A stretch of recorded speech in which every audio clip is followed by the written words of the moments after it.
Should we tell them to be quiet? Two. No, they're fine. It doesn't pick up. All right.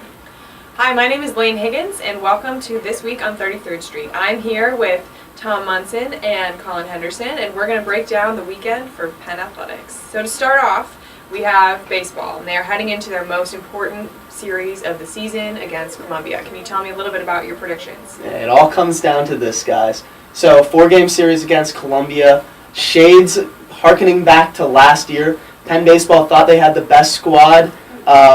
They were tied with Columbia after the end of the regular season for their division title. 1-game playoff. They lost 2-0. Honestly, pretty tough defeat for that squad. Now they get their chance at revenge. Honestly, in terms of predictions, a pretty evenly matched game. Penn could make an argument that they have a better squad, but you really can't predict baseball, so I think it's a toss-up, to be perfectly honest. Yeah, this is Yurkow's second shot at Columbia, and this time he can't blame it on inexperience. So they've really got to pull out this win. I was talking to Mitch Montaldo last weekend after the Princeton series, and he says that this team is fired up and ready to go. They had the experience last year. They've got a lot of big names coming back. Connor Cuff is going to be on the hill for one game. I think Penn splits the series but wins the playoff. Mm-hmm. Next up is softball. They have a series against Columbia this weekend. It's the end of their season in the South Division. Can you tell me a little bit about what's at stake? Yeah, honestly, at stake, division win. Penn's got, I believe, 1.5 game lead in the division.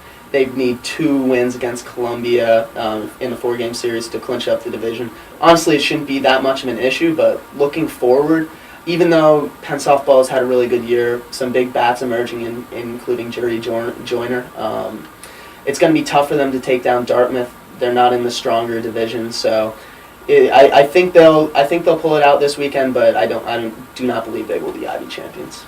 Yeah, no doubt the Quakers are going to feast on Columbia. Columbia's 15-25 on the year, 6-10 in the Ivy League. I think Penn takes that, but again, Dartmouth, they're not going to win that game. All right. So last but not least is the most exciting event for all of Penn Athletics all year, the Penn Relays. And it's going to be a big weekend with high school, professional, college, and everything in between for races. So can you break down the weekend for me? What should we watch? Well, as a former track athlete myself, I am hype. I got my first experience of Penn Relays last year. Insane weekend, awesome from Thursday to Sunday. In terms of what I would expect from Penn Athletics, we got 3 individual titles last year. Probably going to be tough this year, being that Thomas Awad isn't going to be running individually. He'll be running in some relays. And Malik Reynolds, who won the high jump last year for Penn, won't be coming back. But they could still make some noise, especially in the 4x8 for the women's. Got a really strong squad this year. And in terms of internationally, I'm really looking forward to that 4x1. Looking forward to a repeat on the men's side of a crazy race from last year. What do you think, Tom? Yeah, you're going to have Justin Gatlin in that 4x1 for the men's, and he's won an Olympic gold medal and a bronze, so that's going to be exciting. For Penn, I think you got to look to the field events if you want to see any wins. You got Hay for the women on the javelin. I think she's got a chance to push onto the medal stand. Thomas Pitt and Mike Monroe in the high jump is going to be a crazy battle. Both Penn kids both have a chance to jump 7-3 and win the title. And then, of course, you've got Sam Madison, the discus throwing. Any day he's going to impress. I mean, he's almost a lock to win this weekend. All right. Well, thank you so much for watching, and that's all we have for This Week on 33rd Street. What up, Nazo?